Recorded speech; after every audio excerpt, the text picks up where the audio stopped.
mortal worlds, even if the folks in Gatlin didn't know it. Lena had claimed herself both light and dark and split the 17th moon. A battle between demons and casters had ended in death on both sides and opened a crack in the order of things the size of the Grand Canyon. What Lena had done was the caster equivalent of smashing the 10 Commandments. I wondered what the folks in Gatlin would think about that, if they'd ever know. I hoped they wouldn't.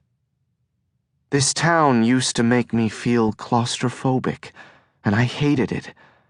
Now it felt more like something expected, something I would miss someday. And that day was coming. No one knew that better than I did. Sugar and salt and kicks and kisses. The girl I loved had come back to me and broken the world. That's what actually happened this summer. We'd seen the last of hamburger soup and peach pie and tire swings, but we'd seen the start of something too. The beginning of the end of days. September 7th. Lincubus. I was standing on the top of the white water tower with my back to the sun. My headless shadow fell across the warm, painted metal, disappearing off the edge and into the sky.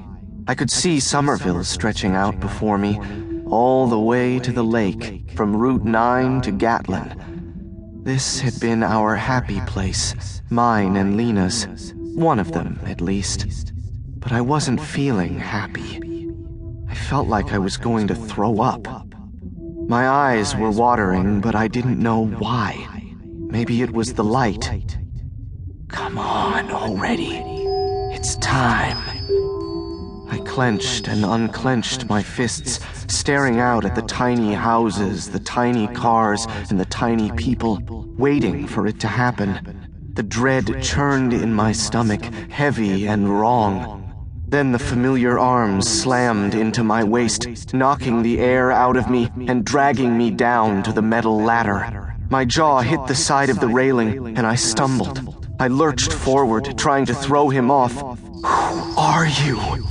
But the harder I swung, the harder he hit me. The next punch landed in my stomach, and I doubled over. That's when I saw them. His black chucks.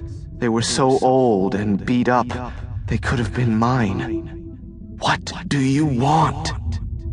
I didn't wait for an answer. I lunged for his throat, and he went for mine. That's when I caught a look at his face, and I saw the truth. He was me. As we stared into each other's eyes and clawed at each other's throats, we rolled over the edge of the water tower and fell.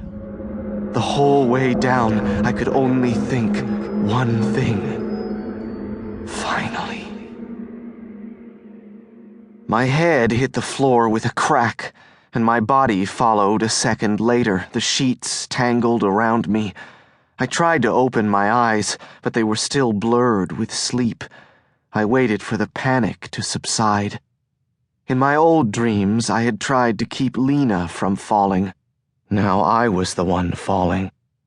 What did that mean? Why did I wake up feeling like I'd already fallen? Ethan Lawson, Wate! What in our sweet Redeemer's name are you doing up there? Amma had a particular way of shouting that could haul you right back up out of Hades, as my dad would say.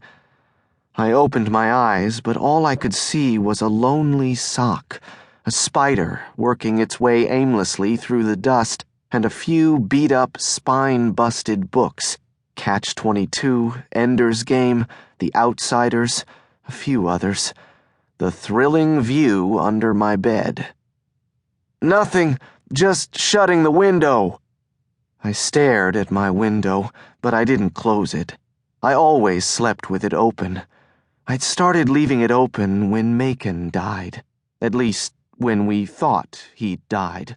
And now it was a reassuring habit.